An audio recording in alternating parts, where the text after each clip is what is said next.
যদিও লজ্জা থেকে থাকে, তাহলে উনি অতি সত্তর তার দপ্তর থেকে তিনি পদত্যাগ করবেন। এই 3 মাসে বাংলাদেশের জনগণকে শান্তি দেওয়ার বার্তা দিয়ে তারা দেশের মানুষকে একটি অস্থিতিশীল জায়গায় তারা ফেলে দিয়েছে। আমরা দেখতে পাচ্ছি গত 7 দিনে আমাদের দেশে 4টি কোমলমতি প্রাণ ধর্ষণ এবং খুনের শিকার হয়েছে, কিন্তু সরকারের পক্ষ থেকে কোনো ধরনের কোনো শক্ত ব্যবস্থা নেওয়া হয়নি। স্বরাষ্ট্রমন্ত্রীকে বলতে চাই, আপনি একজন ব্যর্থ স্বরাষ্ট্রমন্ত্রী। এটি মেনে নিয়ে অতি সত্বর পদত্যাগ করে আপনি সংবিধান নিয়ে আপনি পড়ে থাকেন।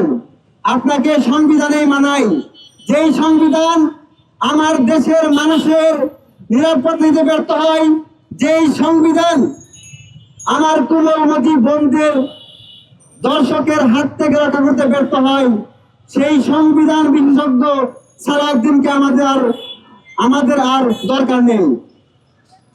আমরা দেখেছি এই সালাউদ্দিনের স্বরাষ্ট্র মন্ত্রণালয় কতটুকু নাজুক, কতটুকু ব্যর্থ।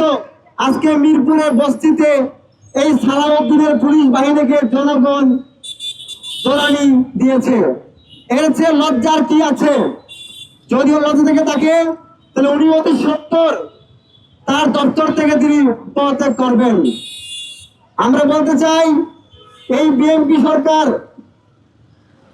তাদের মন্ত্রী প্রতিমন্ত্রীদেরকে তারেক রহমানের গাড়ির ভিতরে তিনি দৌড়ানোর প্র্যাকটিস করাচ্ছেন। সারা দেশে বিচার বহির্ভূত হত্যা, খুন, ধর্ষণ হয়ে যাচ্ছে, তিনি সেদিকে তাদের মন্ত্রীদেরকে তিনি কোনো কথা বলেন না।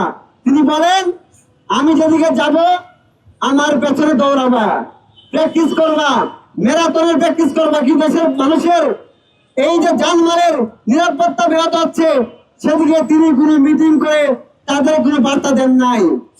আমরা বলতে চাই, এই বাংলাদেশের মানুষের জন্য এই বিএনপি গভর্নমেন্ট একটি অভিশাপ।